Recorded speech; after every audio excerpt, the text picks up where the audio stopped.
दोस्तों, आपने चाहे 8वीं कक्षा तक भूगोल पढ़ा हो या भूगोल विषय से पीएचडी किया हो, आपने भारत का ये नक्शा दुनिया की किसी किताब में नहीं देखा होगा। जो नक्शा मैं आपको दिखाने जा रहा हूँ, ये भारत का नक्शा है। इसे आप ध्यान से देखिए।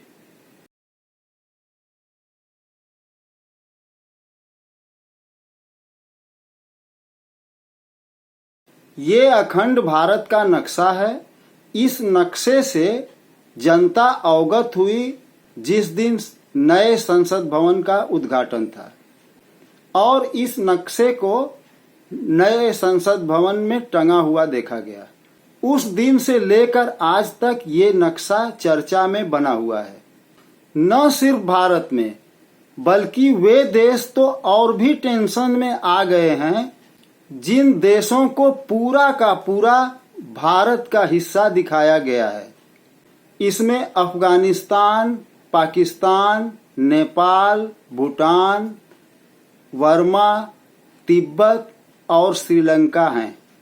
इन 7 देशों में अफगानिस्तान एक ऐसा देश है जिससे दुनिया का सुपर पावर अमेरिका सालों तक लड़ता रहा है, मगर आखिर में घुटने टेक कर उसके साथ समझौता कर लिया और उसकी ताकत को उसने तस्लीम कर लिया।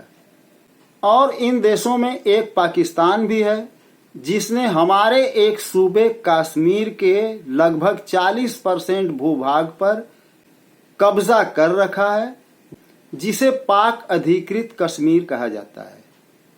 और इनमें से एक तिब्बत है जो एक देश न होकर चीन का एक राज्य है। भारत चीन सीमा पर अभी विवाद खत्म नहीं हुआ है। कुछ दिन पहले यह खबर आई थी कि चीन ने अरुणाचल प्रदेश के कई गांवों के नाम बदल दिए हैं। चीन के मुद्दे पर अक्सर हमारे मंत्रियों को सफाई देनी पड़ी है कि न तो कोई घुसा है, न कोई घुसा था वगैरह। समान नागरिक कानून और हिंदू राष्ट्र की परिकल्पना में एक और जुड़ गया है, अखंड भारत। जहां तक मैं समझता हूं कि ये 3 परिकल्पनाएं मुंगेरी लाल के हसीन सपने से ज्यादा कुछ नहीं है, जिन्हें सोती आंखों से ही सिर्फ देखा जा सकता है। सपनों में खोने पर कोई रोकथाम नहीं, मुंगेरी लाल के हसीन सपने। ये 3 सपने बीजेपी देश को सिर्फ इसलिए दिखा रही है कि इससे मुसलमानों को चिढ़ाया जा सके, उनको छेड़ा जा सके और बहुसंख्यक आबादी को बेवकूफ बनाकर इनके वोटों का ध्रुवीकरण करके राजनीतिक लाभ उठाया जा सके। मैं ऐसा क्यों कह रहा हूं, कुछ बिंदुओं को समझिए। पहला, मणिपुर एक छोटा सा राज्य है जिसका रकबा यूपी के औसत दर्जे के 2 जिलों के बराबर है। आज 40 दिन से ज्यादा हो गया मणिपुर हिंसा की आग में जल रहा है। वहां डबल इंजन पूरी तरह से फेल हो चुका है। 10 दिन पहले गृह मंत्री अमित शाह के दौरे के बाद से ये दावा किया जाता रहा है कि मणिपुर में हालात सुधर गए हैं, मगर ग्राउंड रिपोर्ट आज भी वहां की भयावहता बयान कर रही है। ऐसी हालत में इन 7 देशों का भारत में विलय क्या शेख चिल्ली के ख्वाब जैसी नहीं लगती?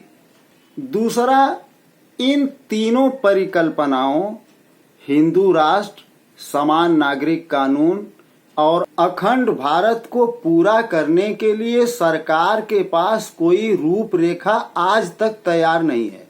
तीसरा, जहां आज भी दलित, चाहे राष्ट्रपति ही क्यों न हो, उसे मंदिर में जाने की इजाजत नहीं है, वहां समान नागरिक कानून समझ से परे की बात है।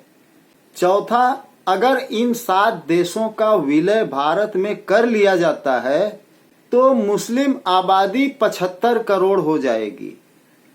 आज 22 करोड़ मुसलमान 1 अरब हिंदुओं के लिए खतरा बने हुए हैं, जैसा कि रात दिन ढोल पीटा जा रहा है। ऐसी परिस्थिति में क्या देश की बहुसंख्यक आबादी ये पसंद करेगी कि अखंड भारत के सपने को साकार किया जाए? और 5वां, मैं ये बात जानता हूं कि इस वक्त देश चलाने वाले 18-18 घंटे काम करते हैं। जब इंसान 18 घंटा काम करता है तो पहले 8 घंटे में अच्छे ढंग से काम होता है, फिर उसके बाद शरीर भी थक जाता है और दिमाग भी थक जाता है। हमें ऐसा लगता है कि देश के बड़े बड़े फैसले आखिरी 10 घंटों में लिए जा रहे हैं, जो न तो देश के लिए हितकारी है और न देश चलाने वालों के लिए। मैं अपनी बात यहीं खत्म करता हूं। अगले क्लिप में मुलाकात होगी। जय हिंद।